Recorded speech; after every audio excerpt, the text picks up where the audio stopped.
जय राधा माधवा जय कुंज बिहारी जय गोपी जन वल्लभा जयो गिरिवर धारी जय गिरिवर धारी जय गोपी जन वल्लभा जयो गिरिवर धारी जयो गिरिवर धारी जयो यशोदनंदन व्रज जनरंजन यशोदनंदन व्रज जनरंजन यमुना तीरावन चारी जय राधा माधव जय कुंज बिहारी जय राधा माधव कुंज बिहारी हरे कृष्णा कृष्णा कृष्णा हरे हरे हरे रामा राम राम हरे हरे वैष्णवजी दंडवत प्रणाम। देवाय भगवते वासुदेवाय ओं नमो भगवते वासुदेवाय। ओम अज्ञानतिमिरान्धस्य ज्ञानाञ्जनशलाकया चक्षुरुन्मीलितं येन तस्मै श्रीगुरवे नमः। गुरवे गौरचन्द्राय राधिकायै तदाले कृष्णाय कृष्णभक्ताय तद्भक्ताय नमो नमः। हरे कृष्ण कृष्ण कृष्ण हरे हरे हरे राम राम राम हरे हरे। जन्माद्यस्येतोऽन्ययादितरतश्चार्तेष्वभिज्ञस्वराट् तेने ब्रह्महृदायादिकवये मुह्यन्ति यत्सूरयः। तेजो वारिमृदां यथा विनिमयो यत्र सर्पो मृषा धाम्ना स्वेन सदा निरस्तगुहगं सत्यं परं धीमहि। यस्वानुभावमखिलश्रुतिसारमेकम् अध्यात्मदीपमदितितीर्षदन्तमोन्दं संसारिणां करुणयागपुराणगुह्यं तं व्याससूनुमुपयामि गुरुम्। नारायणं नमस्कृत्य नरं चैव नरोत्तमं देवीं सरस्वतीं व्यासं ततो जयमुदीरये। शृण्वतां स्वगता कृष्ण पुण्यश्रवणकीर्तनः हृद्यन्तस्तो ह्यभद्राणि विघ्नोति सुसदाम्। नष्टप्रायेषु भद्रेषु नित्यं भागवत सेवया भगवद्युत्तमश्लोके भक्तिर्भवति नैष्टिकी। आनन्दलीलामय विग्रहाय हेमाभदिव्यस्य विसुन्दराय तस्मै महाप्रेमरसप्रदाय चैतन्यचन्द्राय नमो नमस्ते। चैतन्यचन्द्राय नमो नमस्ते। चैतन्यचन्द्राय नमो नमस्ते। विष्णुपादाय कृष्णप्रेष्ठाय भूतले श्रीमते महाविष्णुस्वामिनिधि नामिने नमः। ओं विष्णुपादाय कृष्णप्रेष्ठाय भूतले श्रीमते भक्तिवेदान्त स्वामिनिधि नामिने नमः। नमस्ते सरस्वती देवे गौरवाणी प्रचारिणे निर्विशेष शून्यवादी पाश्चात्य देशधारिणे जय श्री कृष्ण चैतन्य प्रभु नित्यानंद श्री अद्वैत गदाधर श्रीवासादि गौरभक्तवृंद। हरे कृष्ण कृष्ण कृष्ण हरे हरे हरे राम राम राम हरे हरे कृष्ण। എല്ലാവർക്കും ഇന്നത്തെ ഭാഗവതം ക്ലാസ്സിലേക്ക് സ്വാഗതം. ഹരേ കൃഷ്ണ.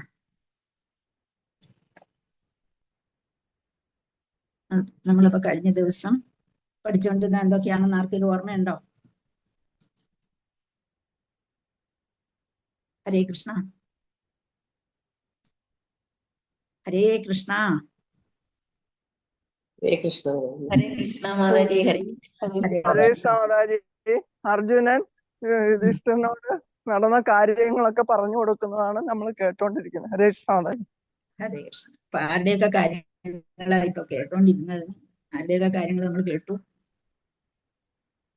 ഹരേ കൃഷ്ണ. കർണൻ,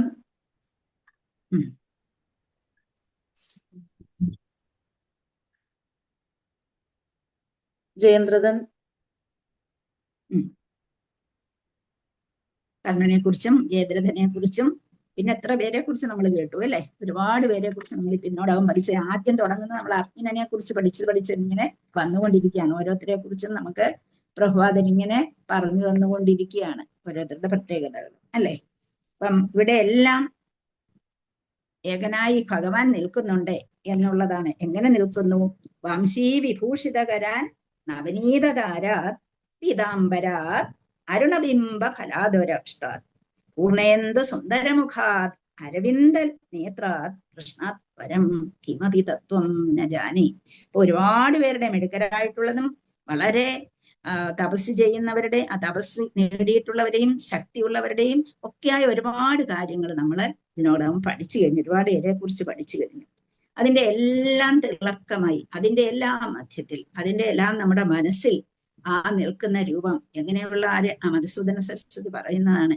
അദ്ദേഹം പറയുന്നതാണ്, വംശീ വിഭൂഷിതകരാൻ, വംശി വിഭൂഷിതമായിട്ട് എടുത്തുകൊണ്ട് ഓടക്കുഴലും വിളിച്ചുകൊണ്ട്, നവനീത ധാരാത്, നവനീതം കയ്യിൽ പിടിച്ചുകൊണ്ട്, പീതാംബരാത്, നല്ല പീതമായ നിറത്തോടുകൂടിയ ഈ അങ്ങനെ വസ്ത്രങ്ങളും ധരിച്ചുകൊണ്ട്, അരുണബിംബ ഫലോദരാഷ്ട, നല്ല തുടുത്ത മുഖത്തോടുകൂടി, പൂർണേന്ദു സുന്ദരമുഖാത്, ആ മുഖത്ത് നോക്കിയാൽ പിന്നെ നമുക്ക് കണ്ണെടുക്കാൻ തോന്നുകയില്ല, അത്രയ്ക്ക് പൂർണേന്ദു സുന്ദരമുഖാത് അരവിന്ദ നേത്രാത്, അങ്ങനെയുള്ള അരവിന്ദ നേത്രനായിരിക്കുന്ന ഭഗവാൻ കൃഷ്ണാത് പരം കിമപി തത്വം ന ജാനേ.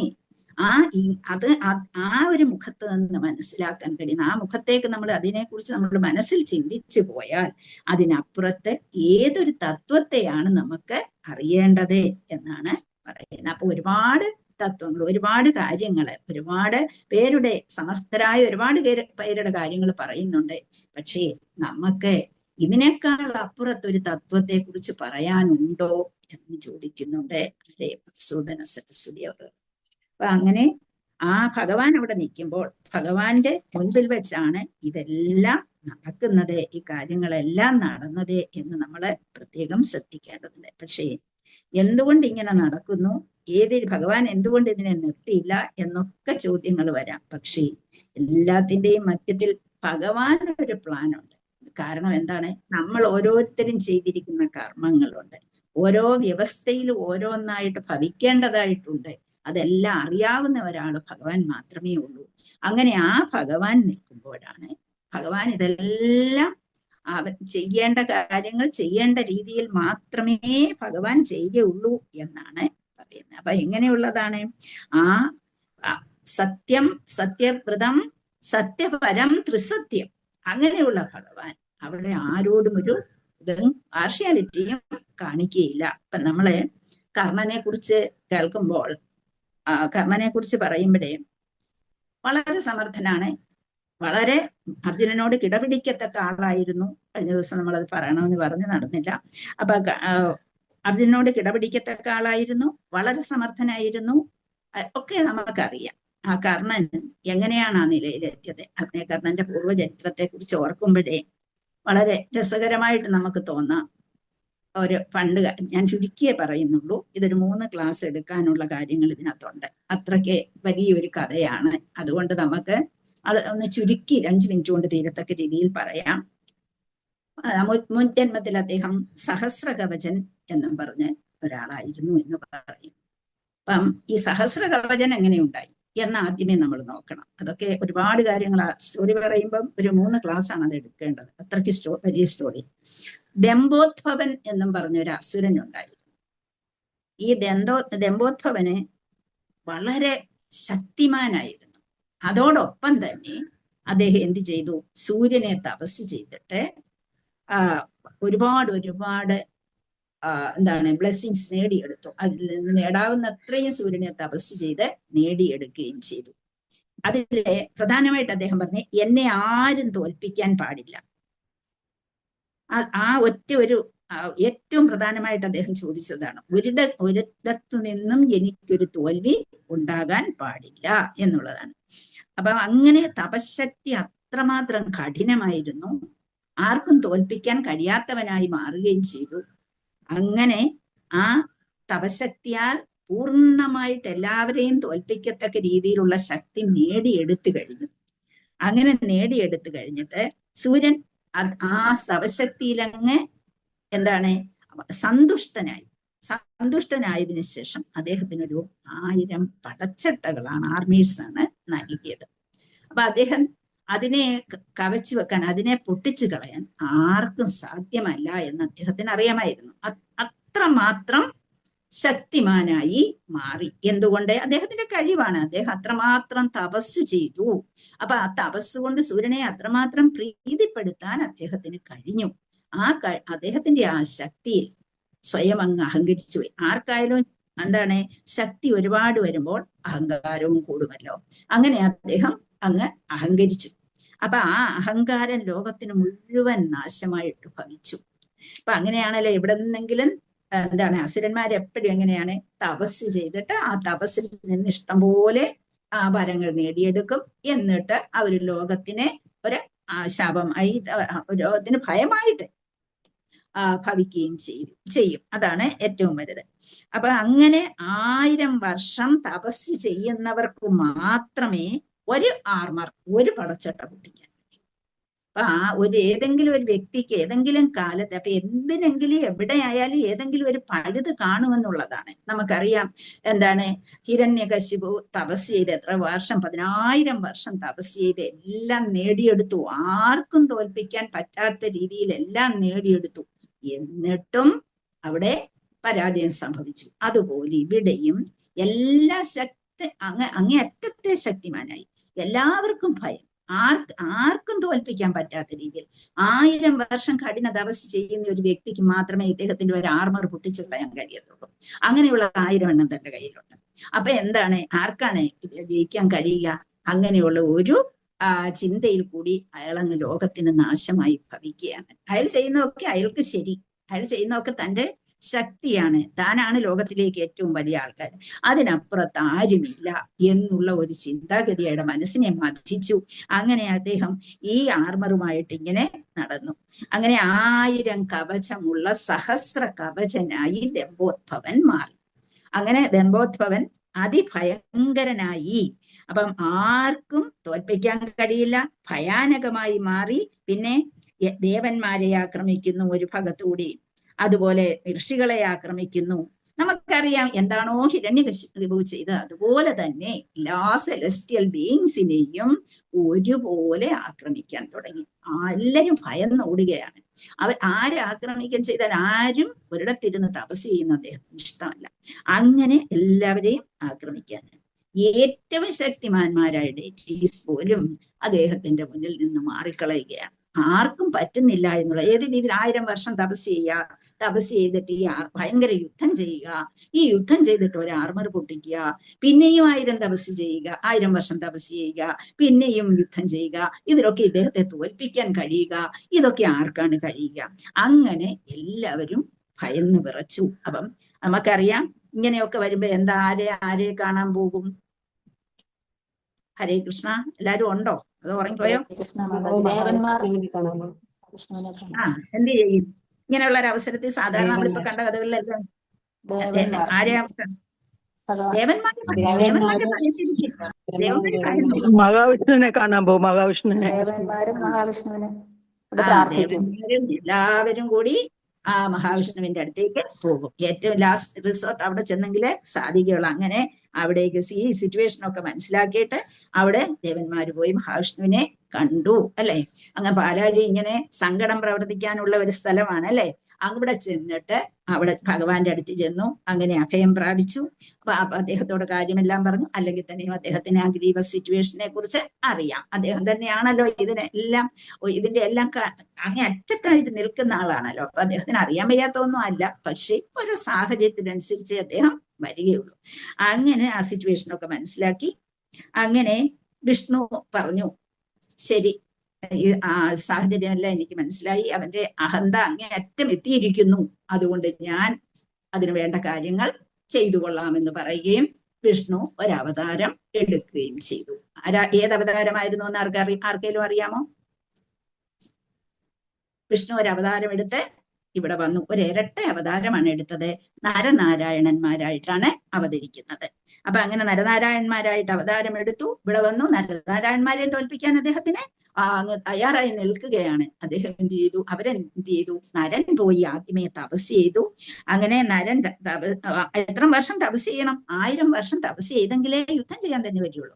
അങ്ങനെ 1000 വർഷം തപസ് ചെയ്തിട്ട് അപ്പൊ ആ ചെയ്യുന്ന അവസരത്തില് എന്ത് ചെയ്തു? നാരായണൻ രക്ഷിക്കും. കാരണം ഇദ്ദേഹം ആ തപസ്സിനെ ഒന്നും അനുകൂലിക്കില്ല. തപസ്സൊക്കെ ചെയ്യുന്നവരെ തോൽപ്പിക്കുക. അതുകൊണ്ട് നാരായണൻ എന്ത് ചെയ്തു? അതിന് കാവലായിട്ട് നിൽക്കുകയും അവിടെ നിന്ന് ആ തപസ്സിന് ശേഷം വന്നിട്ട് അതിഭയങ്കരമായ യുദ്ധം നരൻ സഹസ്രകവചനെ നേരിടുന്നു. ആ നേരിടുന്ന സമയത്ത് പിന്നെ നാരായണൻ പോയി തപസ് ചെയ്യും.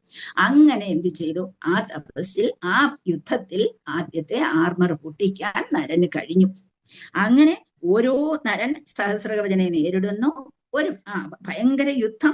അങ്ങനെ ആ ഭയങ്കര യുദ്ധത്തിൽ നരൻ വിജയിക്കുന്നു. ഒരാർമർ പൊട്ടിക്കാൻ കഴിയുകയും ചെയ്യും.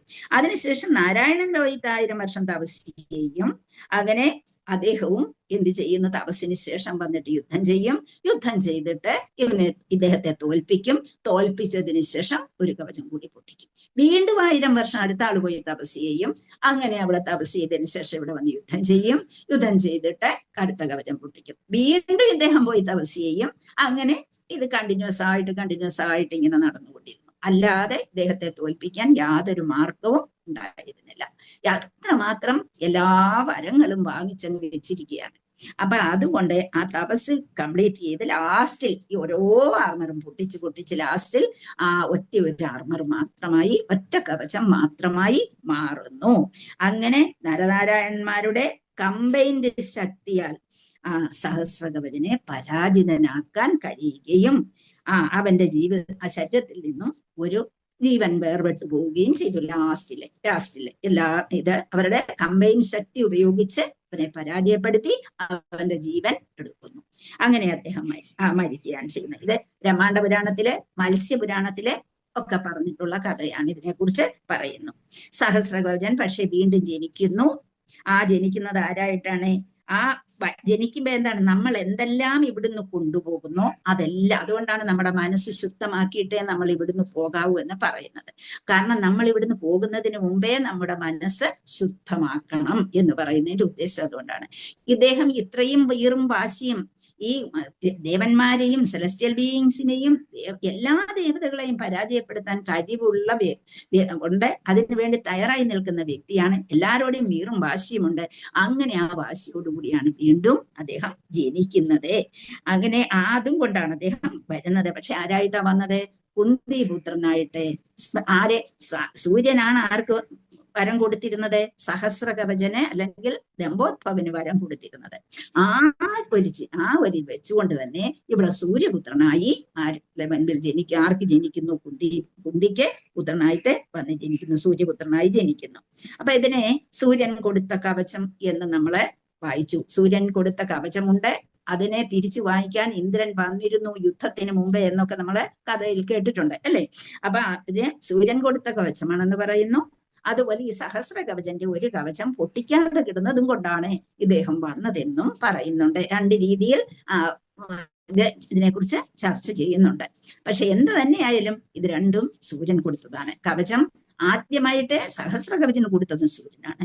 ഇവിടെ കുന്തിപുത്രന് കിട്ടുന്നതും സൂര്യനിൽ നിന്ന് ആണ്. അങ്ങനെ സൂര്യപുത്രനായിട്ട് വരുന്നു. സൂര്യൻ കൊടുത്ത കവചവും എന്ത് ആയിട്ട് തന്നെ ആയാലും ലാസ്റ്റ് കവചമായിട്ട് ഇവിടെ വന്നിട്ട് ആ പണ്ടുണ്ടായിരുന്ന വീറും വാശിയും എന്തൊക്കെയുണ്ടോ ആ വീറും വാശിയോടുകൂടി ഇവിടെ വന്ന് ഈ യുദ്ധത്തിൽ ഏർപ്പെടുകയും അങ്ങനെ കർണനായി ജനിച്ചു, കർണനായി വളർന്നു. ആരാ വളർത്തിയ? അതിരഥനും. കുന്തിദേവി എന്ത് ചെയ്തു? അദ്ദേഹത്തെ നദിയിൽ ഒഴുക്കി, അല്ലെ? ആ കഥയൊക്കെ നിങ്ങൾക്ക് അറിയാമല്ലോ. അങ്ങനെ നദിയിൽ ഒഴുക്കുകയും അതിനെ അതിരഥനും രാധയും സൂതന്മാരാണല്ലോ, അദ്ദേഹം അവരെടുത്ത് വളർത്തുന്നു.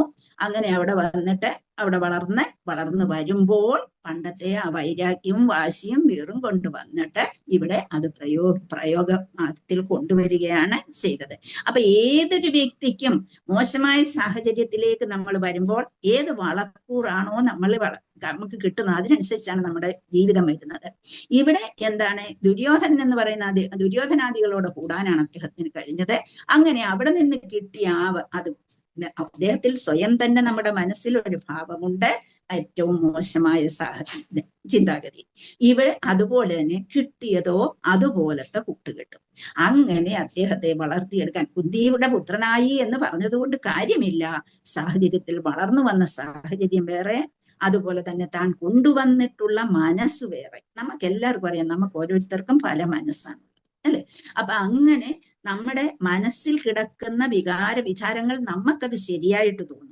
അപ്പൊ അതുകൊണ്ട് നമ്മൾ കൊണ്ടുവന്നിട്ടുള്ളത് എന്തോ ആ കൊണ്ടുവന്നിട്ടുള്ളതും അതുപോലെ ഇവിടുന്ന് കിട്ടുന്നതും രണ്ടും ഏകീഭവിക്കുകയാണ് ഇവിടെ ചെയ്തത്. അങ്ങനെ രണ്ടും കിട്ടി. അത് വെച്ചുകൊണ്ട് കർണൻ ഇവരുടെ പക്ഷെ യഥാർത്ഥത്തിൽ ഇവരെ ആക്രമിക്കാൻ, പാണ്ഡവരെ എതിർക്കാൻ എപ്പോഴും തയ്യാറായിരുന്നു എന്നുള്ളതൊരു സത്യം. അതുപോലെ തന്നെ ഇദ്ദേഹത്തിന് അറിയാം എല്ലാ എല്ലാ കാര്യങ്ങളെ കുറിച്ചും ഇദ്ദേഹത്തിന് അറിയാം. പക്ഷേ അതൊന്നും അദ്ദേഹം പ്രയോഗത്തിൽ വരുത്താൻ ശ്രമിച്ചില്ല. കാരണം എന്താണ്? തന്റെ മനസ്സിൽ കിടക്കുന്നത് ഇത്, തനിക്ക് കിട്ടിയ കൂട്ടുകെട്ടിത്. അപ്പൊ അതുകൊണ്ട് അതിനെ നല്ലതാക്കി എടുക്കാൻ ഒരിക്കലും ശ്രമിക്കുന്നില്ല. അവസാനം നിമിഷത്തിൽ എന്താണ്, ഭീഷ്മ പിതാമഹൻ വീണ് കഴിയുമ്പോൾ ഭീഷ്മരുടെ അടുത്ത് ചെല്ലുമ്പോൾ ഭീഷ്മര് സംസാരിക്കുന്നുണ്ട്, അനുഗ്രഹിക്കുന്നുമുണ്ട്. ആ സമയത്ത് അദ്ദേഹത്തിന്റെ സംസാരത്തിൽ നമുക്കറിയാം അദ്ദേഹത്തിന് കുറച്ചൊക്കെ നല്ല അറിവുള്ള വ്യക്തിയായിരുന്നു. പക്ഷേ സാഹചര്യം അദ്ദേഹത്തെ ഇങ്ങനെ ആക്കി തീർത്തു എന്നുള്ളത്. ഇത്രയുമാണ് നമ്മൾ കർണനെ കുറിച്ച് കർണന്റെ മുൻകാലത്തെ കുറിച്ച് ചെറിയൊരു ഡിസ്കഷൻ നമുക്ക് പറയാൻ കഴിയുന്നത്. അപ്പൊ അദ്ദേഹം സഹസ്ര കവചനായിരുന്നു. അദ്ദേഹത്തിന് കൊണ്ടുവന്ന കാര്യങ്ങൾ അദ്ദേഹത്തിന്റെ മനസ്സാണ് ഇവിടെ പ്രാവർത്തികമാക്കിയത് എന്ന് നമ്മൾ മനസ്സിലാക്കാം. ഹരേ കൃഷ്ണ. ഹരേ കൃഷ്ണ മാതാജി. സഹസ്ര കവചനം കിട്ടുന്നതിന് മുമ്പ് എന്ത് പേരാ മാതാജി പറഞ്ഞത്? ദമ്പോദ്ഭവൻ. ഹരേ കൃഷ്ണ. ഹരേ കൃഷ്ണ. ഹരേ കൃഷ്ണ. നമുക്ക് ഇനി നമ്മുടെ പുസ്തകത്തിലേക്ക് പോകാം. എല്ലാവരും ഭാഗവതമൊക്കെ എടുത്തോ? ഹരേ കൃഷ്ണ. നമ്മൾ കഴിഞ്ഞ ദിവസം 17ാമത്തെ ശ്ലോകം തീർത്തു, അല്ലേ? ഹരേ കൃഷ്ണ മാതാജി. ഒരു കവചം ഭേദിക്കുന്നതിന് മുമ്പായിട്ട് ആ സമയത്തെ യുഗം അവസാനിച്ചു, അങ്ങനെ ഒരു കഥ ഞാൻ കേട്ടു. യുഗം അവസാനിച്ചെന്ന് ചിലര് പറയും, പക്ഷെ അവിടെ പരാജയപ്പെടുത്തി എന്നും പറയും. പല രീതിയിൽ ഇതിനെക്കുറിച്ച് മത്സ്യപുരാണത്തിൽ ഒന്ന് പറയുന്നുണ്ട്, ബ്രഹ്മാണ്ഡ പുരാണത്തിൽ പറയുന്നുണ്ട്, പിന്നെ ചില ആൾക്കാർ എഴുതി വെച്ചിട്ടുള്ള കഥകളുണ്ട്. ഇതിനെ പല രീതിയിൽ പറയുന്നുണ്ട്. ലാസ്റ്റ് കവചം പൊട്ടിക്കാൻ കഴിഞ്ഞില്ല എന്നല്ല, അതിന് ശ്രമിച്ചില്ല എന്നാണ് ചിലയിടത്ത് പറഞ്ഞിരിക്കുന്നത്. അതിനുവേണ്ടി ശ്രമിച്ചില്ല. അപ്പൊ അവരിങ്ങനെ വരണമെന്നുണ്ടായിരുന്നു. അതുകൊണ്ടല്ലേ അത് കൊണ്ടുവരാൻ കഴിഞ്ഞത് പിന്നത്തെ ജന്മത്തില്. ഹരേ കൃഷ്ണ. കഴിഞ്ഞാൽ കർണനായിട്ട് ഒറ്റ കവചമായിട്ട് ജനിച്ചതെന്ന് ഒറ്റ കവചമായിട്ട്. അതും ചിലര് പറയുന്നുണ്ട് സൂര്യൻ കൊടുത്ത കവചം. നമ്മളിപ്പോ വായിക്കുന്ന കൂടുതലും സൂര്യൻ അവനൊരു കവചം കൊടുത്തു എന്നൊക്കെ ഒരു പാട്ടൊക്കെ ഉണ്ട്, അല്ലേ? അപ്പൊ സൂര്യൻ കൊടുത്ത കവചം. പക്ഷെ രണ്ടായാലും സൂര്യനാണല്ലോ കൊടുത്തത്. നേരത്തെ ദമ്പോദ്ഭവന് കൊടുത്തതും ആരാണ്? സൂര്യൻ തന്നെയാണ് കൊടുത്തത്. അപ്പൊ പിന്നെ അത് നമുക്ക് അവിടെ ഒരു ക്രിറ്റിസിസത്തിന്റെ ആവശ്യം നമുക്ക് വരുന്നില്ല. ഹരേ കൃഷ്ണ. ഹരേ കൃഷ്ണ. ഹരേ കൃഷ്ണ.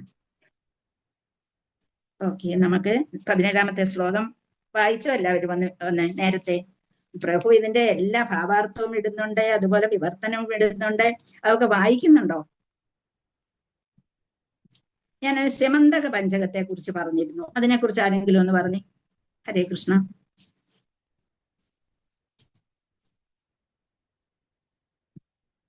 അത് അന്നേ മറന്നു ഇല്ലേ? അങ്ങനെ ഒരു കാര്യം ഞങ്ങൾ കേട്ടിട്ട് പോലും ഇല്ല. എവിടെയാണ് ഈ സമന്ത പഞ്ചകം? കുരുക്ഷേത്രത്തിൽ. കുരുക്ഷേത്രത്തിൽ. എന്താണത്? അല്ല, നിങ്ങൾ ഭാഗവതമല്ലേ പഠിക്കുന്നത്, അപ്പൊ അറ്റ്ലീസ്റ്റ് അതൊന്ന് ഓർക്കണ്ടേ?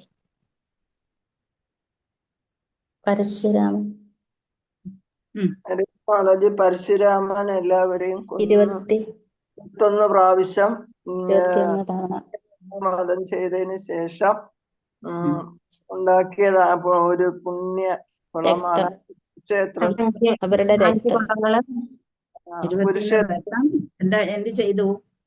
ക്ഷത്രിയരെ വധിച്ചതിന് ശേഷം ആ ക്ഷത്രിയ രക്തം കൊണ്ട് നിറച്ചതാണ് ഇവിടെ ഈ കുരുക്ഷേത്രത്തിലെ ഈ സമന്ത പഞ്ചകം അല്ലേ?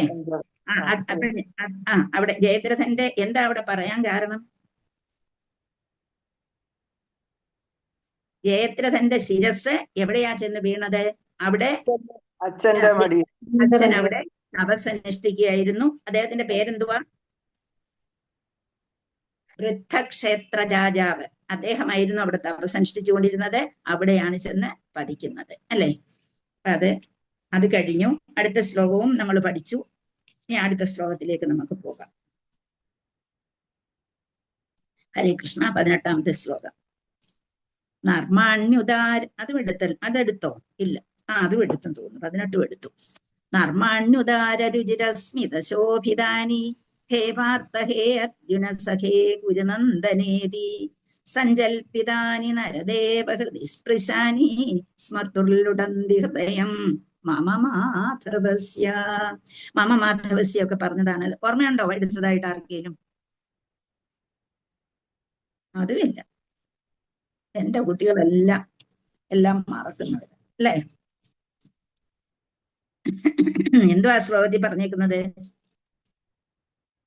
അർജുനൻ പറയുകയാണ്, അല്ലയോ മഹാരാജാവേ, എന്താണ് അദ്ദേഹത്തിന്റെ ഭഗവാന്റെ നർമ്മങ്ങളും ഹൃദയം തുറന്ന സംസാരവും എല്ലാം എത്രമാത്രം ഹൃദ്യവും വശ്യമനോഹരവുമായ മന്ദസ്മിതത്താൽ നിറഞ്ഞ അലങ്കൃതവുമായിട്ടുള്ളതായിരുന്നു.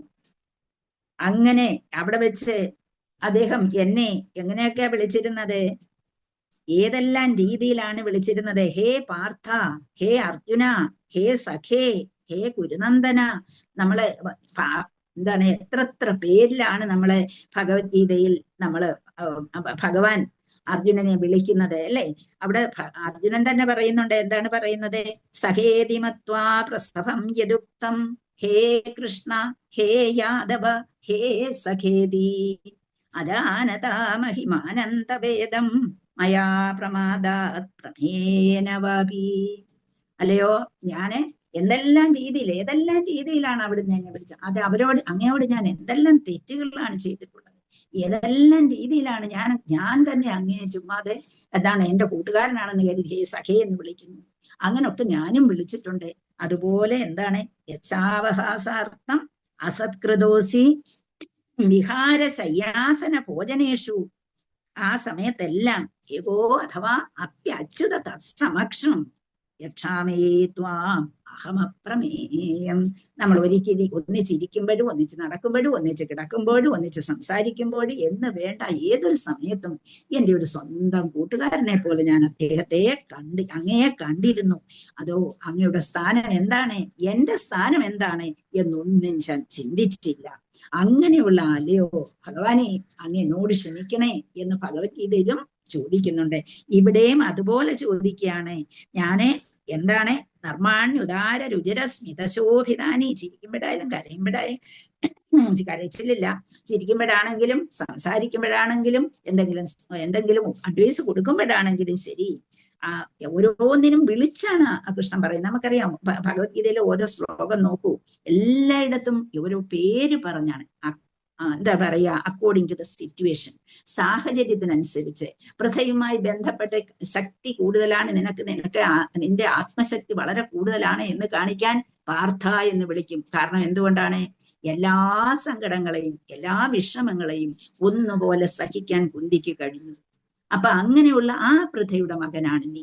അപ്പോൾ നീ അവിടെ തോക്കാൻ പാടില്ല, അവിടെ നീ പരാജയപ്പെടാൻ പാടില്ല. ഹേ Partha, according to the situation ആണ് ഓരോ വാക്കുകളും അദ്ദേഹം കൊടുത്തിരിക്കുന്നത്, ഭഗവാൻ കൊടുത്തിരിക്കുന്നത്. ഹേ പാർത്ഥ, ഹേ അർജുന, ഹേ സഖേ, ഹേ കുരുനന്ദന. ഇങ്ങനെ പല പല രീതിയിലാണ് വിളിച്ചിട്ടുള്ളത് എന്ന് പറയുന്നു. ഹേ പ്രതാസുധ, അല്ലയോ മിത്രമേ, ഹേ ഗുരുനന്ദന, ഇങ്ങനെയുള്ള അത്തരം അഭിസംബോധനകളെല്ലാം ഞാൻ സ്മരിച്ചുകൊണ്ട് ഞാൻ ആകുല ചിത്തനായി തീർന്നിരിക്കുന്നു എന്നാണ് പറയുന്നത്. അപ്പൊ ഈ ശ്ലോകത്തിൽ പറഞ്ഞത് അവരുടെ പ്രീ ടോക്സ് വളരെ സ്വതന്ത്രമായിട്ട് കൂട്ടുകാർ തമ്മിൽ സംസാരിക്കുന്നത് മാതിരിയുള്ള ആ സംസാര വിഷയങ്ങളെ കുറിച്ച് അദ്ദേഹം ഓർക്കുന്നു. പിന്നെ എന്താണ്, ഭഗവാന്റെ സ്മൈൽ, പുഞ്ചിരിയെ കുറിച്ച് ഓർക്കുന്നു, അദ്ദേഹം പുഞ്ചിരിക്കുന്നതായിട്ട്. അതുപോലെ ഹൃദയംഗമമായിട്ട് കൊടുത്ത അഡ്വൈസസിനെ കുറിച്ചും ഓർക്കുന്നു. അപ്പൊ ഈ ശ്ലോകം അതിനെക്കുറിച്ചൊക്കെ ഓർക്കുന്നതാണ്. അപ്പം എന്തൊക്കെയാ ഇവിടെ പറഞ്ഞത്? ഫ്രാങ്ക് ആയിട്ടുള്ള ടോക്സ്, നല്ല സ്മൈൽസ്, ഭഗവാന്റെ പുഞ്ചിരികള്, ഹേർട്ടി അഡ്വൈസസ് അല്ലെങ്കിൽ ഹാർട്ടി ആയിട്ടുള്ള ഹൃദയംഗമമായിട്ടുള്ള വിളികള്, അതാണ് പ്രധാനമായിട്ടുള്ളത്. ഭഗവാൻ അദ്ദേഹത്തെ വളരെ ഹൃദയത്തിൽ തുറന്നു വിളിക്കുന്നത് മാതിരി തന്റെ കൂട്ടുകാരനെ വിളിച്ച് ശക്തിമാനാക്കി മാറ്റി എന്നുള്ളതാണ് ഇവിടെ നമ്മൾ കാണുന്നത്. അപ്പൊ അതൊക്കെ ഞാൻ ഓർത്തിട്ട് ഇന്ന് എനിക്ക് നിൽക്കാൻ വയ്യ, എനിക്ക് ഇരിക്കാൻ വയ്യ, ഞാൻ അത്യധികം സങ്കടകരമായ ഒരു അവസ്ഥയിൽ ഞാൻ എത്തിച്ചേർന്നിരിക്കുന്നു എന്നാണ് ഇവിടെ പറയുന്നത്. ഹരേ കൃഷ്ണ. അടുത്ത ശ്ലോകത്തിലേക്ക് നമുക്ക് പോകാം. ഇതെടുത്താലും അടുത്ത ദിവസം ചോദിക്കുമ്പോ നിങ്ങൾ എടുത്തോ ഇല്ലയോ എന്ന് പോലും സംശയമാണ് അല്ലേ. ഹരേ കൃഷ്ണ. 19ാമത്തെ ശ്ലോകം. ശയ്യാസനാടന വികത്തന ഭോജനാദിഷു ഐക്യാദ്വയസ്യ ഹൃദവാനിധി വിപ്രലബ്ധഃ സഖ്യുസ്സഖേവ പിതൃവത്തനയസ്യ സർവം സേഹേ മഹാന്മഹിതയാ കുമതേരഖം മേ. ശയ്യാസനാടന വികത്തന ഭോജനാദിഷു ഐക്യാദ്വയസ്യ ഹൃദവാനിധി വിപ്രലബ്ധഃ സഖ്യുസ്സഖേവ പിതൃവത്തനയസ്യ സർവം സേഹേ മഹാന്മഹിതയാ കുമതേരഖം മേ. ശയ്യ ആസന അടന വികത്തന. ശയ്യാസനാടന വികത്തന. ഇനി എങ്കിലും പഠിച്ചതാണെന്നൊരു ഓർമ്മ വരാൻ ആ വേർഡ്സ് എങ്കിലും മനസ്സിൽ ഉറപ്പിക്കും. ശയ്യാസനാടന വികത്തന, ശയ്യ ആസന അടന വികത്തന ഭോജനാദിഷു ഐക്യാത് വയസ്യ ഹൃദവാൻ ഇതി വിപ്രലബ്ധഃ സഖ്യു സഖ ഇവ. പിന്നെന്താണ്? പിതൃവത് യസ്യ സർവ സേഹേ മഹാൻ മഹിതയാ കുമതേ അഖം മേ. ഇത്രയും വാക്കുകളാണ് അതിനകത്തുള്ളത്. ഒന്നുകൂടെ ശ്രദ്ധിക്കൂ. ശയ്യ ആസന അടന വികത്തന ഭോജന ആദിഷു ഐക്യാത് വയസ്യ ഹൃദവാൻ ഇതി വിപ്രലബ്ധഃ സഖ്യുഹു സഖേവ പിതൃവത് തനയസ്യ സർവം സേഹേ മഹാൻ മഹിതയാ കുമതേഹേ എന്നുണ്ട്. അതാണ് അവിടെ വിസർഗം വന്നത്. കുമതേഹേ അഖം മേ.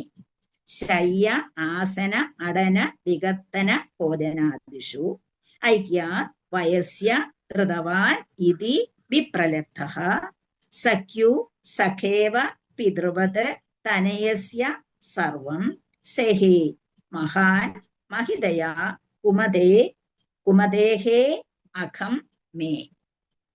ശയ്യാസനാടന വികത്തന ഭോജനാദിഷു ഐക്യാത് വയസ്യ ഹൃദവാനിധി വിപ്രലബ്ധഃ സഖ്യുസ്സഖേവ പിതൃവത് തനയസ്യ സർവം സേഹേ മഹാന്മഹിതയാ കുമതേരഖം മേ. ശയ്യ എന്ന് പറഞ്ഞാൽ എന്താണ്? കിടക്ക അല്ലെ. ഒരേ കിടക്കയിൽ അവരൊരുമിച്ച് കിടന്നു. ആസനം എന്ന് വെച്ചാൽ ഇരിപ്പിടം. ശയ്യ കിടക്ക, ആസന ഇരിപ്പിടം. അടനം എന്ന് വെച്ചാൽ ഒരുമിച്ച് സഞ്ചരിക്കുക, അടന. പിന്നെ വികത്തന, സ്വന്തമുള്ള ആരാധന, വികത്തന. പിന്നെ ഭോജന, ഒന്നിച്ചിരുന്ന് ആഹാരം കഴിക്കുക. ആദിഷു, അങ്ങനെ തുടങ്ങിയ എല്ലാ പ്രകാരമുള്ള പ്രവൃത്തികളിലും ഐക്യാതെ, നമ്മൾ തമ്മിലുള്ള ഐക്യം നിമിത്തം, ഏകത്വം നിമിത്തം ഐക്യാത് വയസ്യ, അല്ലയോ എന്റെ മിത്രമേ. വയസ്യൻ നമ്മൾ പറയും അല്ലെ, വയസ്യൻ എന്റെ കൂട്ടുകാരാ. വയസ്യ ഹൃദവാൻ എന്ന് വെച്ചാൽ എന്താണ്? ഹൃദം സത്യം അല്ലെ. സത്യസ്യ സത്യം ഹൃദയോനി സത്യം എന്നൊക്കെ പറയും. സത്യം ഹൃദവാൻ ഇതേ രീതിയിൽ വിപ്രലബ്ധ. വിപ്രലബ്ധം എന്ന് വെച്ചാൽ കുറച്ച് ധാർഷ്ട്യത്തോടെ പെരുമാറുന്ന, അഹങ്കാരത്തോടെ പെരുമാറുക, അല്ലെങ്കിൽ ധാർഷ്ട്യത്തോടെ കുറച്ച് ഓർക്കാതെ അങ്ങ് പെരുമാറുക. അഹങ്കാരമല്ല അവിടെ, എന്തെങ്കിലും ചിന്തി കേട്ടപ്പോ മനസ്സിന്റെ ഇതോടുകൂടി. സഖ്യു എന്റെ മിത്രത്തിന്, സഖായിവ ഒരു മിത്രത്തെ പോലെ തന്നെ, അല്ലാതെ എന്നെ താഴ്ന്ന രീതിയിൽ എന്നെ കണ്ടിട്ടേയില്ല, ഒരു മിത്രത്തെ പോലെ തന്നെ. പിതൃവധ് ഒരച്ഛനെ പോലെ തന്നെ, തനയസ്യ ഒരു ശിശുവിനെ പോലെ തന്നെ, സർവ എല്ലാം സേഹേ സഹിച്ചു, മഹാനായ മഹിതയാ മഹാത്മ്യങ്ങളാൽ, കുമതേ താണ ശക്തിയുള്ളവരെ എന്ന് വെച്ചാൽ ഒട്ടും കഴിവില്ലാത്തവരെ പോലെ, അഖം അപരാധം മേ എന്റെ, ഇത്രയും വാക്കുകളാണ് അവിടെ ഉള്ളത്. അപ്പം നമ്മൾ ആ ശ്ലോകം നോക്കുമ്പോഴേ എന്താണ്, ശയ്യ ആസന അടന വികത്തന ഭോജനാദിഷു, ഇവിടെ എല്ലാം ഐക്യത്വ നിമിത്തം. പിന്നെ എങ്ങനെയാണ് ആ ഐക്യത്തോടു കൂടി ഐക്യാൻ വയസ്യ, അല്ലയോ എന്റെ മിത്രമേ, വയസ്യ ഹൃദവാൻ ഇതി വിപ്രലബ്ധ, ചിലപ്പോൾ ഞാൻ സാക്ഷ്യത്തോടെ പെരുമാറിപ്പോയി. സഖ്യു എന്നെ ഒരു സഖാവിനെ പോലെ, ഒരു മിത്രത്തെ പോലെ, ഒരു അച്ഛനെ പോലെ, അല്ലെങ്കിൽ ഒരു കുട്ടിയെ പോലെ, അങ്ങനെ ഇതെല്ലാം അങ്ങ് സഹിച്ചു. മഹാൻ മഹിതയാം കുമതേ അഖം, നീ എന്റെ ആ അപരാധത്തെ അങ്ങ് ക്ഷമിക്കണമേ എന്നിവിടെ ചോദിക്കുകയാണ്. ഹരേ കൃഷ്ണ.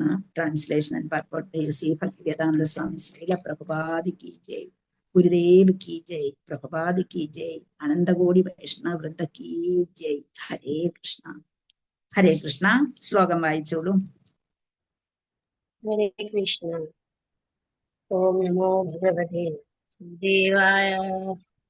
ശയ്യാസനാടന വികർത്തന ഭോജനാധി, ച്വൈക്യാത്വയസ്യ രഥവാനിധി വിപ്രലബ്ധ, സഖ്യു സഖേവ പിതൃവത്തനയസ്യ സർവം, സേഹേ മഹാൻ ഹൃദയാ കുമരേരകം മേ. ഹരേ കൃഷ്ണ. അതെ, ശയ്യാസന അടന വികത്തന ഭോജനാദിഷു എടുത്താല് പിന്നെ ഐക്യാത് എടുത്താൽ മതി കേട്ടോ. ഭോജനാദിഷ് ഐക്യാത് അങ്ങനെ ഒന്നിച്ചും എടുത്താലും തെറ്റില്ല. അവിടെ രണ്ട് രീതിയിൽ നമുക്ക് എടുക്കാം. ഒന്നുകിൽ ഭോജനാദിഷു ഐക്യാത് വയസ്യ, അല്ലെങ്കിൽ ഭോജനാദിഷ് ഐക്യാത് മദരീപ പോലെ എടുത്താലും മതി. ഭോജനാദിഷ് ഐക്യാത് വയസ്യ ഹൃദവാനിധി വിപ്രലബ്ധ. ഹരേ കൃഷ്ണ. ഒരാളിവിടെ വായിച്ചോളൂ. ഹരേ കൃഷ്ണ. ഓം നമോ ഭഗവതേ വാസുദേവായ. ശയ്യാസനാടന വികത്തന ഭോജനാദിശൈക്യാദ്വയസ്യ ഹൃദവാനിധി വിപ്രലബ്ധ, സഖ്യോ സഖേവാ പിതൃവത്തനയസ്യ സർവം, സേഹേ മഹാൻ മഹിതയാ കുമതേരകം മേ. ഹരേ കൃഷ്ണ. ഹരേ കൃഷ്ണ. ഹരേ കൃഷ്ണ. Thank you. വിവർത്തനം നമുക്ക് നോക്കാം. അദ്ദേഹം പറയുകയാണ്, അർജുനൻ പറയുകയാണ്, സാധാരണ ഞങ്ങൾ രണ്ടുപേരും ഇരുവരും ഒരുമിച്ച് ശയിക്കാറുണ്ട്, കിടക്കാറുണ്ട്, ഒരുമിച്ച് ഭുജിക്കാറുണ്ട്, ആഹാരം കഴിക്കാറുണ്ട്.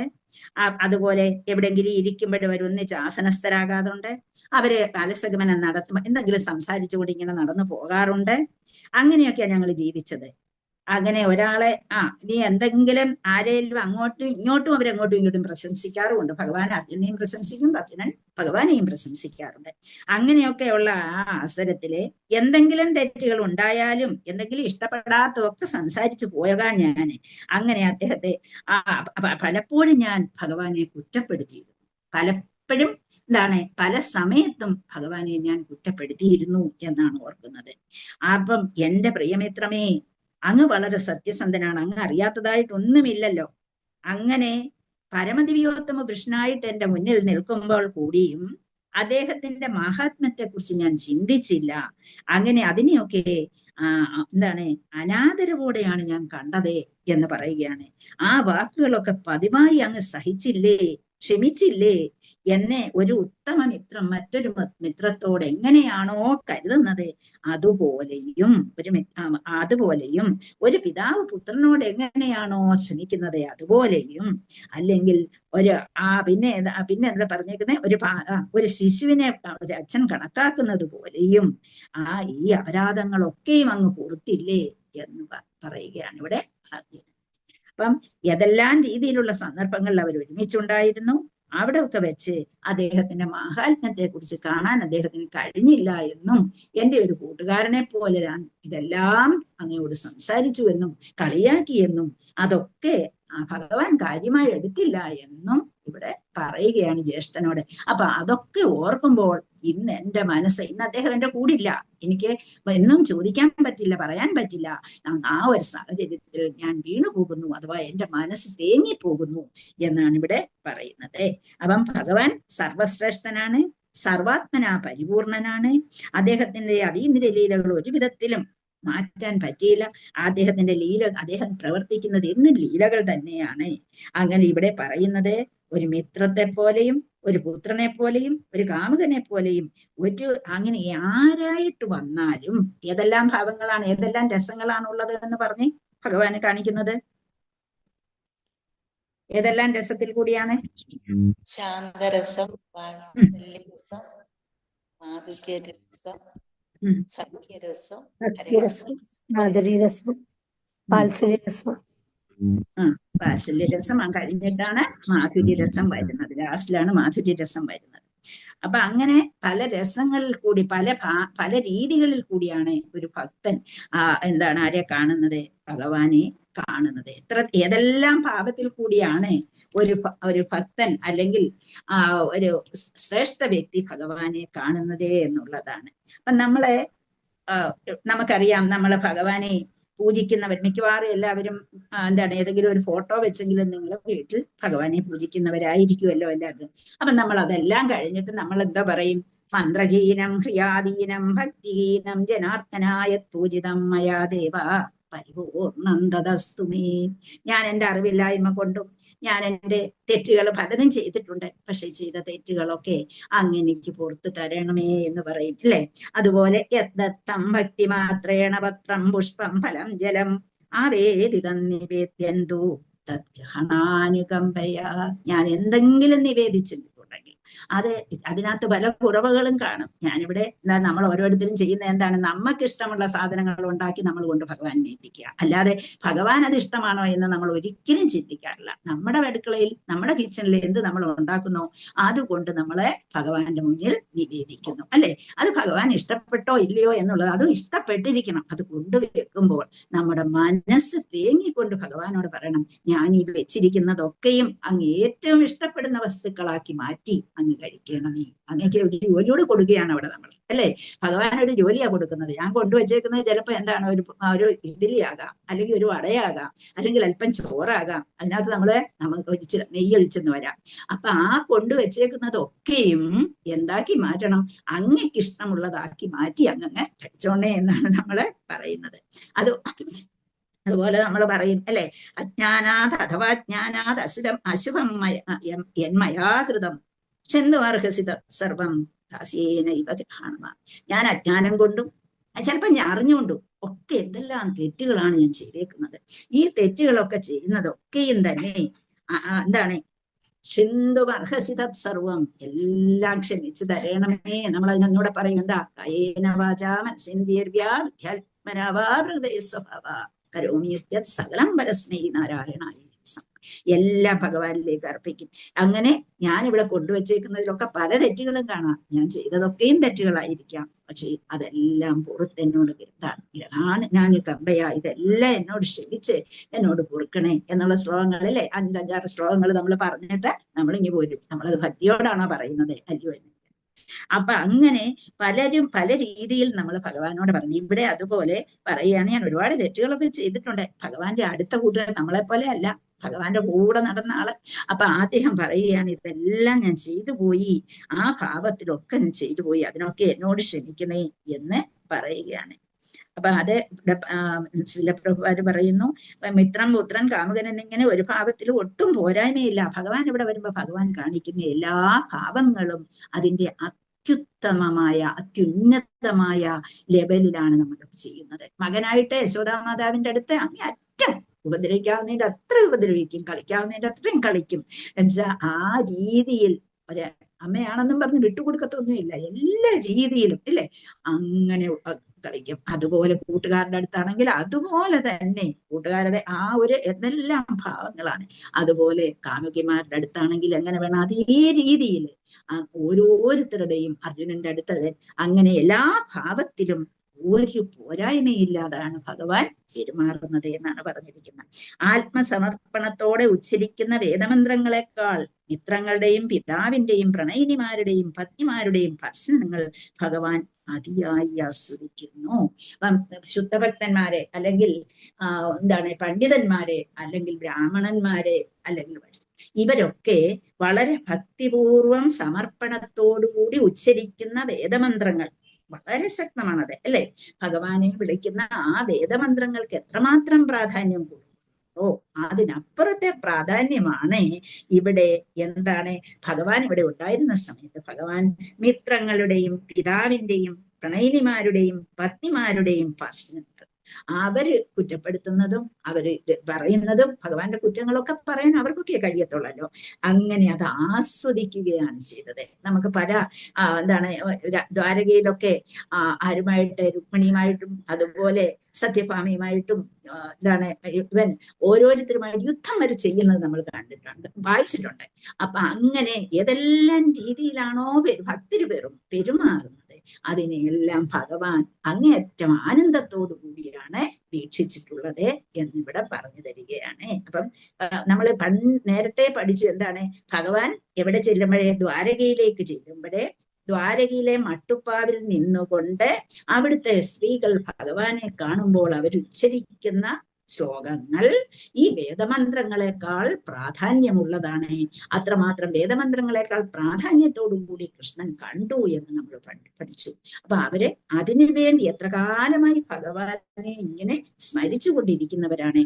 അവര് പറയുന്ന ഓരോ വാക്കുകളും അത്രമാത്രം പ്രാധാന്യമുള്ളത് ആണ് എന്ന് നമ്മളിവിടെ മനസ്സിലാക്കാൻ കഴിയണം. അപ്പം ഇവിടെ ഭഗവാനെ ഒരു കൂട്ടുകാരനായിട്ട് അല്ലെങ്കിൽ ഒരു പിതാവിന്റെ സ്ഥാനത്ത് നിന്നുകൊണ്ട് അല്ലെങ്കിൽ പത്നിയുടെ സ്ഥാനത്ത് നിന്നുകൊണ്ട് അല്ലെങ്കിൽ പ്രണയിനിമാരുടെ സ്ഥാനത്ത് നിന്നുകൊണ്ട് ഈ സ്ഥാനത്തൊക്കെ നിന്നുകൊണ്ട് ഭഗവാനെ കുറ്റപ്പെടുത്തിയിരുന്നവർ പലരും ഉണ്ടായിരുന്നു. അവരുടെ പ്രാധാന്യം ഇവിടെ എടുത്തു പറഞ്ഞിരിക്കുന്നു. ഹരേ കൃഷ്ണ. അപ്പൊ അതിനെ ഒന്ന് താരതമ്യം ചെയ്യാണ് അർജുനൻ മിത്രമായതുകൊണ്ട്. ഹരേ കൃഷ്ണ. അടുത്ത ശ്ലോകത്തിലേക്ക് പോകാൻ നമുക്ക് സമയമില്ല. സോഹം നൃപേന്ദ്രരഹിത പുരുഷോത്തമേന സഖ്യാപ്രിയേണ സുഹൃദാഹൃദയേന ശൂന്യ അധ്വന്നുരുക്രമ പരിക്രമംഗരക്ഷൻ ഗോപൈരസത്പിര അബലേവ വിനിർത്യതോസ്മി. സോഹം നൃപേന്ദ്ര രഹിത പുരുഷോത്തമേന സഖ്യാപ്രിയേണ സുഹൃദാഹൃദയേന ശൂന്യ അധ്വന്നുരുക്രമ പരിഗ്രഹമംഗരക്ഷൻ ഗോപൈരസത്പിർ അബലായിവ അബലേവ എന്ന് പറയുമ്പോ അബലായിവ വിനിർത്തിതോസ്മി. അവിടെ അടുത്ത ശ്ലോകത്തില് എന്തൊക്കെയാ പറഞ്ഞിരിക്കുന്നത്? ഇവിടെ നമ്മൾ കണ്ടത് 19ാമത്തെ ശ്ലോകത്തിൽ നമ്മൾ കണ്ടത് അദ്ദേഹം എല്ലാവരുടെയും ഒഫൻസസിനെ ടോളറേറ്റ് ചെയ്യുന്നുണ്ടെന്ന് കണ്ടു. അദ്ദേഹം അവരോടൊക്കെ വളരെ ഇന്റിമേറ്റ് ഡീലിങ്സ് കാണിച്ചു കൊടുക്കുന്നു എന്ന് കണ്ടു. ഇനി അടുത്തതിൽ എന്തു പറയാണ്? അദ്ദേഹത്തിന്റെ ആബ്സെൻസിൽ എന്റെ ഹൃദയം എത്രമാത്രം വേദനിക്കുന്നു എന്ന് പറയുകയാണ്. അല്ലയോ ചക്രവർത്തി എന്ന് വിളിച്ചുകൊണ്ടാണ് പറയുന്നത്. സഹ എന്ന് വെച്ചാൽ ഇവിടെ മുമ്പ് പറഞ്ഞ അതെ എന്നുള്ള സഹ, അദ്ദേഹം, അവൻ എന്നൊക്കെ പറയും നമ്മള്. അഹം അഹം എന്ന് പറഞ്ഞാൽ ഞാൻ എന്നുള്ള അർത്ഥമാണ്. ഞാൻ നൃപേന്ദ്ര വിളിക്കുകയാണ്, അല്ലയോ ചക്രവർത്തി. ജ്യേഷ്ഠനെ വിളിക്കുകയാണ്, അല്ലയോ ചക്രവർത്തി. രഹിത പുരുഷോത്തമേന. രഹിത എന്ന് പറഞ്ഞാൽ അപഹരിക്കപ്പെട്ടു, എനിക്കില്ലാതെയായി. പുരുഷ ഉത്തമേന, പുരുഷ പ്ലസ് ഉത്തമേന, പുരുഷോത്തമേന, പരമദിവ്യോത്തമ പുരുഷനായ ഭഗവാൻ. സഖ്യ എന്ന് പറഞ്ഞാൽ ഒരു മിത്രത്തെ പോലെ. പ്രിയേണ, എന്റെ പ്രിയപ്പെട്ട. സുഹൃദ, സുഹൃത്ത് സുഹൃത്തുക്കൾ തമ്മിൽ നമ്മളെപ്പോഴും സുഹൃത്തിന് നന്മ വരാനാണല്ലോ, നല്ല സുഹൃത്താണെങ്കിൽ എപ്പോഴും നമ്മൾ എന്ത് ചെയ്യും, നന്മ വരാൻ ആഗ്രഹിക്കുമല്ലോ. അതാണ് അഭ്യുദയകാംക്ഷിയായി, ഏറ്റവും വലിയ സുഹൃത്തായി. ഹൃദയേന, ഹൃദയം കൊണ്ട്, സർവാത്മന, ഹൃദയേന, പിന്നെ ശൂന്യ, ഇല്ലാതെയായി, ശൂന്യമാക്കപ്പെട്ടു. അധ്വനി, അധ്വനി എന്ന് പറഞ്ഞാൽ അപ്പോൾ, ആ സമയത്ത്, ഈ സമയത്ത് എന്നാണ് ഇവിടെ പറഞ്ഞിരിക്കുന്നത്. ഈ സമയത്ത് അധ്വനി ഒരു ക്രമ പരിഗ്രഹം എന്ന് വെച്ചാൽ അനന്തശക്തിമാനായ ഭഗവാന്റെ പരിക്രമങ്ങൾ, ആരാണ്, പത്നിമാരെയാണ് അവിടെ പറഞ്ഞിരിക്കുന്നത്. ഒരു ക്രമ പരിഗ്രഹം. അടുത്തത് അത് പിരിക്കുമ്പോഴാണ് അധ്വനി ഉരുക്രമ പരിഗ്രഹം അംഗ. അതിനെ പിരിക്കുന്നത് അങ്ങനെയാണ്, ഓർത്തോണം. അധ്വനി ഉരുക്രമ പരിഗ്രഹം അംഗം. അങ്ങനെ അംഗം. അപ്പം ഉരുക്രമ പരിഗ്രഹം ഭഗവാന്റെ സർവപത്നിമാരും അംഗം എന്ന് പറയുമ്പോൾ ശരീരങ്ങൾ, രക്ഷൻ സംരക്ഷിക്കുന്ന അവസരത്തിൽ ഗോപൈഹി ഗോപാലകന്മാരാൽ, അസത്പി നാസ്തികന്മാരാൽ, അബലായിവ അബലയായ സ്ത്രീയെ പോലെ, നിർജിതാസ്മി ഞാൻ പരാജയപ്പെട്ടു. അവിടെ എന്താ പറയാ, അല്ലയോ ചക്രവർത്തി, ഞാൻ എന്റെ ഉറ്റമിത്രവും പ്രിയപ്പെട്ടവനും സ്നേഹനിധിയുമായ അതുപോലെ അഭ്യുദയകാംക്ഷിയായ ഭഗവാനിൽ നിന്നും വേർപെട്ട അവസ്ഥയിലാണ് ഇപ്പോൾ. എന്റെ ഹൃദയം എല്ലാവിധത്തിലും ശൂന്യമായതുപോലെ എനിക്ക് അനുഭവപ്പെടുന്നു. ഭഗവാന്റെ അഭാവത്താൽ എല്ലാ കൃഷ്ണപത്നിമാരുടെയും ശരീരങ്ങളെ കാത്തു രക്ഷിക്കുന്ന വേളയിൽ പാഷണ്ഡരായ ഒരു കൂട്ടം ഗോപാലകന്മാരാൽ ഞാൻ പരാജയപ്പെട്ടു. അപ്പൊ ഇവരെയൊക്കെ കാത്തു സൂക്ഷിക്കാൻ എനിക്ക് കഴിഞ്ഞില്ല എന്ന് കുറ്റം അങ്ങനെ സ്വയം സമ്മതിക്കുകയാണ്, ജ്യേഷ്ഠന്റെ അടുത്ത് പറയുകയാണത്. എനിക്ക് ഇവരെയൊക്കെ സംരക്ഷിക്കാൻ എനിക്ക് കഴിയുമായിരുന്നു, പക്ഷെ ഇപ്പോൾ അതിനെനിക്ക് കഴിയുന്നില്ല എന്നാണ് ഇവിടെ പറയുന്നത്. അവിടെ ഒരു കഥയുണ്ട്. അർജുനൻ വലിയ വില്ലാളിവീരനാണ്. അദ്ദേഹത്തെ ഏൽപ്പിക്കുകയാണ്, പത്നിമാരെ ആരെ ഏൽപ്പിച്ചിരിക്കുകയാണ്, ഭഗവാൻ അദ്ദേഹത്തിന്റെ പത്നിമാരെ അവിടുന്ന് രക്ഷപ്പെടുത്താൻ ആവശ്യപ്പെട്ടിരിക്കുകയാണ്, അവിടുന്ന് മാറ്റാൻ ആവശ്യപ്പെട്ടു. ആ സമയത്ത് എന്ത് ചെയ്തു, അവർ കൊണ്ടുവരുന്ന അവസരത്തിലെ അവരെ രക്ഷിക്കാൻ ആർക്ക് കഴിഞ്ഞില്ല, അർജുനന് കഴിഞ്ഞില്ല എന്നുള്ളത്. അപ്പം അവരെ സ്പർശിക്കാൻ ആർക്ക് കഴിഞ്ഞു, ഗോപാലന്മാർക്ക് കഴിഞ്ഞു. അങ്ങനെ ഒരു കേന്ദ്ര ആശയം ഇവിടെ കിടപ്പുണ്ട്. അപ്പം ശ്രീല വിശ്വനാഥ ചക്രവർത്തി ഠാക്കൂർ പറയുന്നു, ഒരു വിഷ്ണുപുരാണവും ബ്രഹ്മപുരാണവും ഒക്കെ നോക്കുമ്പോഴേ അതിനെ ന്യായീകരിക്കുന്നുണ്ട്. എങ്ങനെ ന്യായീകരിക്കുന്നു? നേരത്തെ ഇങ്ങനെ ഒരു ശാപം ഇവിടെ കിടന്നിരുന്നു, അതുകൊണ്ടാണ് അതിന് അവരെ സംരക്ഷിക്കാൻ കഴിയാതെ പോയത്. അത് കൃഷ്ണന്റെ ഇച്ഛ തന്നെയാണ് എന്നാണ് പറയുന്നത്. ഒരിക്കലെ ഈ സ്വർലോകത്തിലുള്ള സുന്ദരിമാരെല്ലാവരും കൂടി അഷ്ടാവക്ര മുനിയെ സേവിച്ച് പൂജിച്ച് അദ്ദേഹത്തെ പ്രസന്നനാക്കി മാറ്റി. അദ്ദേഹത്തിന്റെ ശരീരം എന്ന് പറഞ്ഞാൽ വളഞ്ഞിരിക്കുകയാണ്. അപ്പൊ അങ്ങനെ ആ ശരീരം നടക്കുന്നത് കണ്ടു കഴിഞ്ഞാൽ ആരും ചിരിച്ചു പോകുമായിരുന്നു. പക്ഷെ ഇവരെന്ത് ചെയ്തു, സ്വർഗലോക സുന്ദരിമാർ അദ്ദേഹത്തെ സേവിച്ചു പൂജിച്ച് അദ്ദേഹത്തെ വളരെ സന്തോഷപ്പെടുത്തുകയും നല്ല പരമദിവ്യോത്തമ കൃഷ്ണനായ ഭഗവാനെ കിട്ടും, ആ ഭർത്താവായി ലഭിക്കുമെന്ന് വരം കൊടുക്കുകയും ചെയ്തു. പക്ഷേ കുറച്ച് കഴിഞ്ഞപ്പോ അദ്ദേഹം നടക്കുന്നത് കണ്ടു. 8 സന്ധിമടക്കുകളുണ്ട്. അങ്ങനെ നടക്കുന്നത് കണ്ടപ്പോഴേ അവർക്ക് ചിരിക്കാതിരിക്കാൻ കഴിഞ്ഞില്ല, അവർ ചിരിച്ചു. അപ്പൊ ചിരിച്ചു കഴിഞ്ഞപ്പോഴേ ആ നടത്തം കണ്ട് ചിരിച്ചത് കൊണ്ട് അദ്ദേഹത്തിന് കോപം വരികയും, ഭർത്താവായി ലഭിക്കുന്ന നിങ്ങൾക്ക് ഭഗവാനെ എന്ന് ഞാൻ പറഞ്ഞെങ്കിൽ തന്നെയും, പക്ഷേ അവരെ തന്നെ അങ്ങനെ ലഭിച്ചാൽ തന്നെയും അവരെയൊക്കെ ഈ ലഭിച്ചു കഴിഞ്ഞ് അവസാന നിമിഷത്തിൽ ദേവിമാരെ എല്ലാം തന്നെ എന്ത് ചെയ്യും, ഗോപാലന്മാര് വന്ന് ആഭാസന്മാര് വന്ന് പിടിച്ചുകൊണ്ടു പോകുമെന്നൊരു ശപം കൊടുത്തു. പിന്നെ പക്ഷേ കുറച്ച് കഴിഞ്ഞപ്പം വീണ്ടും അവരെ മുനിയെ സംപ്രീതനാക്കി. അങ്ങനെ വീണ്ടും അദ്ദേഹം ശാപമോക്ഷം കൊടുത്തു. അപ്പം മോക്ഷം മാറ്റി ശാപത്തിൽ നിന്ന് മോക്ഷം തരണേ എന്ന് പ്രാർത്ഥിക്കുകയും, അതൊക്കെ ഭഗവാൻ തന്നെ ആയിരിക്കും ആ ഗോപാലന്മാരായി വരുന്നത് എന്ന് നിങ്ങൾക്ക് മോശം സംഭവിക്കില്ല എന്ന് അദ്ദേഹം അനുഗ്രഹിക്കുകയും ചെയ്തിട്ടുണ്ടായിരുന്നു. അങ്ങനെ അതൊന്ന് സത്യമാക്കി തീർക്കാൻ വേണ്ടിയാണ് ഇവിടെ എന്ത് ചെയ്തത്, ഭഗവാൻ തന്നെ വന്നു ഗോപാലന്മാരായിട്ട് വന്നിട്ട് ഈ ശാപത്തെ സത്യമാക്കി തീർത്തുകൊണ്ട് ഈ ഭാര്യമാരെ അവിടെ നിന്ന് സംരക്ഷിക്കുന്നു. അല്ലെങ്കിൽ മറ്റുള്ള ഗോപാലന്മാർക്ക് കൈകൊണ്ട് തൊടാൻ പോലും കഴിയുമായിരുന്നില്ല എന്നുള്ളത് ഓർക്കണം. അപ്പം ശ്രീകൃഷ്ണൻ പോയതിനു ശേഷം, ശ്രീകൃഷ്ണന്റെ അഭാവത്തിന് ശേഷം പത്നിമാരെ സംരക്ഷിക്കാൻ അർജുനെ ഏർപ്പെടുത്തിയിരുന്നു. അർജുനൻ കൊണ്ടുവരുന്ന വഴിക്ക് ആഭാസന്മാരായ ആൾക്കാരെന്ന് തോന്നിക്കുന്ന ഒരു കൂട്ടം ആൾക്കാർ വന്നിട്ട് അവരെ പിടിച്ചുകൊണ്ട് പോവുകയും അതിൽ നിന്ന് രക്ഷിക്കാൻ ആർക്ക് കഴിഞ്ഞില്ല? അർജുനനെ കഴിഞ്ഞില്ല. അപ്പം അങ്ങനെ ഓരോ കാര്യങ്ങൾ ഇങ്ങനെ ഓർക്കുകയാണ്. അപ്പൊ അതിനെക്കുറിച്ച്, അതിന്റെ ആ നടന്ന സംഭവത്തെ കുറിച്ച് എന്തുകൊണ്ട് കഴിഞ്ഞില്ല, അർജുനന് കഴിയാതെ ഇരുന്നത് എന്തുകൊണ്ടാണ് എന്നുള്ളത് ഇവിടെ പറയുകയാണ്. അപ്പൊ വിഷ്ണു പുരാണത്തെയും ബ്രഹ്മപുരാണത്തെയും ഒക്കെ വായിച്ചിട്ട് അതിൽ പറഞ്ഞിരിക്കുന്നത് ഭഗവാന്റെ പത്നിമാരാണ് അവർ. അപ്പൊ അവരെ തൊടാൻ മറ്റുള്ളവർക്ക് കഴിയുമായിരുന്നില്ല. പക്ഷേ ഇവിടെ ഭഗവാൻ തന്നെ ആ മുനിയുടെ ശാപത്തെ സത്യമാക്കാൻ വേണ്ടി ഭക്തൻ അപ്പം നമുക്കറിയാം എല്ലായിടത്തും എന്താണ് ഓരോ ഭക്തന്മാരും കൊടുത്തിരിക്കുന്ന ശാപത്തിൽ നിന്ന് സംരക്ഷിക്കാൻ ഭഗവാൻ അവിടെ ഇടപെടുന്നത് പോലെ ഇവിടെ ഇവർ ഇടപെട്ടിരുന്നു എന്നാണ് പറയുന്നത്.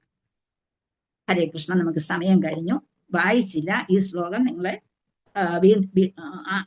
പിന്നീട് വായിച്ചാലും വായിച്ചു നോക്കൂ. വായിച്ചിട്ട് അടുത്ത ദിവസം നമുക്ക് ഇവിടെ വായിക്കും. ഹരേ കൃഷ്ണ. ശനിയാഴ്ച കേട്ടോ. ഓക്കെ. ഹരേ കൃഷ്ണ. ഹരേ കൃഷ്ണ. എന്തെങ്കിലും സംശയം ഉണ്ടെങ്കിൽ ചോദിച്ചോട്ടെ.